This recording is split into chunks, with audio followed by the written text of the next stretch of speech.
কোরআনুল কারিমে আল্লাহ সুবহানাহু ওয়া তাআলা বিভিন্ন জায়গায় তার বিভিন্ন সৃষ্টির নামে শপথ করেছেন। অতি গুরুত্বপূর্ণ কোনো বিষয়ের গুরুত্ব বান্দাকে বোঝানোর জন্য এসব শপথ করেছেন তিনি। গোটা কোরআনুল কারিমের বিভিন্ন জায়গায় ছড়িয়ে থাকা সে সকল শপথগুলোতে আমরা দেখি কোথাও আল্লাহ একবার একটি বস্তুর নামে শপথ করেই কোনো কথা বলেছেন, কোথাও দুবার, আবার কোথাও তিনবার শপথ করে গুরুত্বপূর্ণ কোনো কিছু বলেছেন। কিন্তু জানলে অবাক হবেন, কোরআনের এমন একটি জায়গা রয়েছে যেখানে আল্লাহ তাআলা 7টি বস্তুর নামে টানা 7 বার শপথ করে তারপর একটি গুরুত্বপূর্ণ কথা বলেছেন।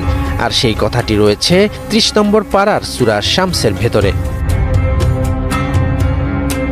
এই সূরার শুরুতে আল্লাহ তাআলা তার সৃষ্টি জগতের অতি গুরুত্বপূর্ণ এবং সবচেয়ে বড় 7টি সৃষ্টির নামে শপথ করে অতঃপর একটি গুরুত্বপূর্ণ কথা বলেছেন। নিঃসন্দেহে একজন মুমিনের কাছে এটি অত্যন্ত গুরুত্বপূর্ণ প্রশ্ন, আমার রব গোটা কোরআনের কোথাও এত বেশি সংখ্যকবার একাধারে শপথ করে কোনো কথা বলেননি যেমনটি তিনি সূরা শামসে বলেছেন।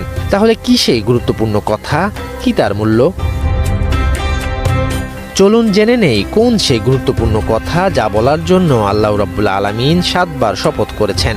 আল্লাহ তাআলা সূরা শামসের শুরুতে ইরশাদ করেছেন, শপথ সূর্যের এবং তার কিরণের, শপথ চাঁদের যখন তা সূর্যের পর আবির্ভূত হয়, শপথ দিনের যখন সে সূর্যকে প্রকাশ করে, শপথ রাতের যখন সে সূর্যকে আচ্ছাদিত করে, শপথ আসমানের এবং যিনি তা নির্মাণ করেছেন তার, শপথ জমিনের এবং যিনি তা বিস্তৃত করেছেন, এবং সর্বশেষ 7 নম্বর শপথ করেছেন শপথ নফসের এবং যিনি তাকে সুবিন্যস্ত করেছেন তার, অতঃপর তাকে ভালো মন্দ উভয় বিষয়ের জ্ঞান দান করেছেন।